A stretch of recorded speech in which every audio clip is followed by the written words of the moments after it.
Podium aja yuk Pak Purbaya. Habis pelantikan Pak, podium Pak. Pak ada tugas Pak Juda nggak nantinya Pak? Apa Pak? Tugas Pak Juda. Buat Pak Juda nanti apa Pak? Tugas buat Pak Juda Pak. Pak Yuda tugasnya akan menggantikan Pak Thomas. Ini kan seperti switch ya. Izin Pak kamera. Pak Swa kan tugasnya udah jelas. Pak Yuda menggantikan Pak Thomas. Saya merangkap tugas Bang saya sebelum itu aja, jadi nggak akan ada perubahan tugas yang signifikan, sama aja. Apa aja sih Pak tugasnya Pak? Pak Yuda jadi baru semuanya. Apa aja sih Pak tugasnya Pak? Apa aja tugasnya Pak? Yang sekarang lebih rinci aja. Nanti dia akan jumpa Pak sana. Ya. Krusial yang penting saya pikir sih,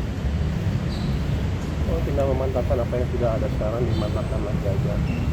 Yang cepat saya kan banyak PR-nya tuh di pajak biaya kita, Pak Yuda kan serba finansial sama internasional seperti yang dikerjakan oleh Pak Thomas. Pak, ini menjawab isu tukar guling dong Pak. Sebelumnya kan kemarin sempat sebentar bahwa tukar guling antara Pak Juga dan Pak Thomas. Bukan tukar guling, kebetulan aja kemampuan Pak Yuda bisa menggantikan Pak Thomas, jadi taruh di situ daripada saya pusing-pusing cari. Jadi sinergi. Tapi bilang Kita moneter fiskal. jadi Wamenlu pas masih jadi deputi. Izin kamera Pak. Jauh-jauh hari ya Pak berarti ya. Saya nggak tahu, mungkin seperti itu, tapi saya baru Pak, saya nggak tahu. Berarti nggak ada konsultasi juga sama Bapak Bisnis ketika Wah, ada itu kan hak prerogatif presiden, saya ikut aja. Pak tadi ngurusin finansial berarti ntar bursa di bawah Pak itu juga Pak Juda juga. Bukan di bawah, dia akan mempelajari bursa dan mengamati dari waktu ke waktu.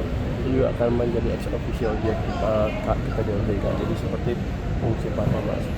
Mungkin Pak Thomas juga sama ex officio di OJK.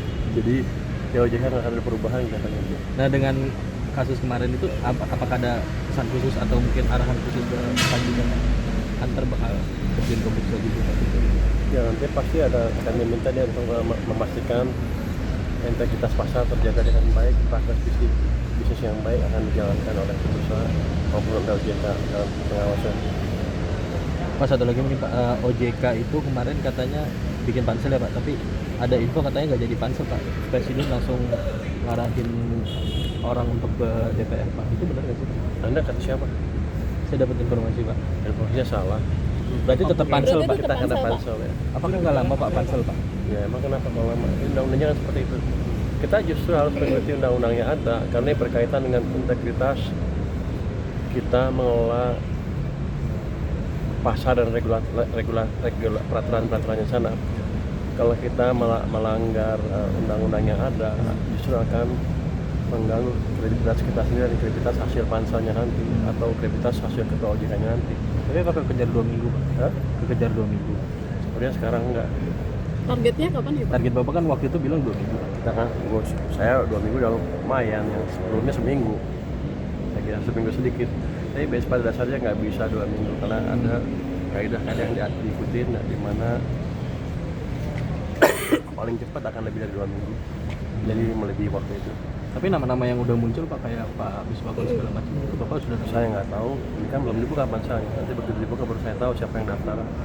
Jadi pada dasarnya sih kita biarkan aja yang jago-jago untuk tempur di situ. Nanti kita lihat di pansel kinerja mereka seperti apa ketika dilakukan sesi tanya jawab maupun pengetahuan pengetahuan mereka tentang pasar modal dan pasar finansial. Tapi nggak ada sosok khusus yang didorong Pak untuk maju mungkin dari Pak Presiden atau Ekonomi Pak. Nggak ada Pak berarti Pak. Saya nggak tahu. Saya belum tahu sampai sekarang. Ekonomi 5,11% yang di BPS tadi tanggapannya seperti apa dan mungkin ke depan mau didorong lagi seperti apa tadi Pak? Kan triwulan keempat tumbuhnya Pak 5,39 akhirnya ya. Ya di bawah target saya 5,6, 5,7, harusnya 5,5. Tapi pada dasarnya udah lumayan lah. Kita lihat arah perbalikan ekonomi yang clear. Tadinya mau nyuk-cuk, begini kan, itu pada turun ke jalan kan. Sekarang triwulan keempat udah cukup bagus. 5,36, 5,4 kan itu cukup bagus. Yang penting arahnya membalik ke arah perbaikan dan ke depan akan semakin membaik.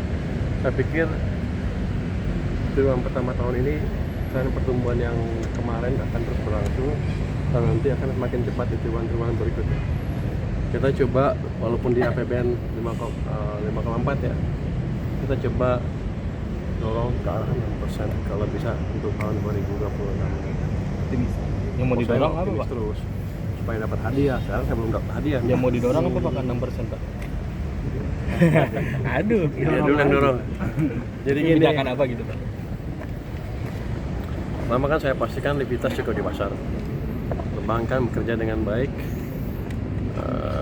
nggak ada kesulitan dunia usaha mencari pinjaman ke perbankan. Yang kedua, kita akan dorong kebijakan fiskal, belanjanya tepat waktu di awal tahun ini dan cepat. Terus kita perbaiki terus iklim investasi. Jadi saya gerakan fiskal, swasta dan koordinasi dengan moneter supaya semuanya berjalan secara optimal, dan kelihatannya sih bisa berjalan. Karena kita lihat triwulan keempat kemarin kan walaupun nggak optimal, jelas kan kelihatan kita bisa membalik arah ekonomi. Itu prestasi yang luar biasa loh. Kita mendorong defisit ke arah yang limitnya untuk memastikan kita berbalik arah ekonominya tanpa melewati batas yang membahayakan. Itu arti yang khusus sekali kalau Anda ngerti. Memang kurba itu ya, tapi ya tahun ini bakal tetap dijaga di 3%. Kita tidak ada niat menimbulkan kesan bahwa saya akan mengganggu kehati-hatian menjalankan kebijakan fiskal, tapi yang pastikan adalah semua yang ada kita akan gunakan secara optimal dan nggak ada kebocoran. Itu mungkin. Ya, terima kasih pak. Awas di sini.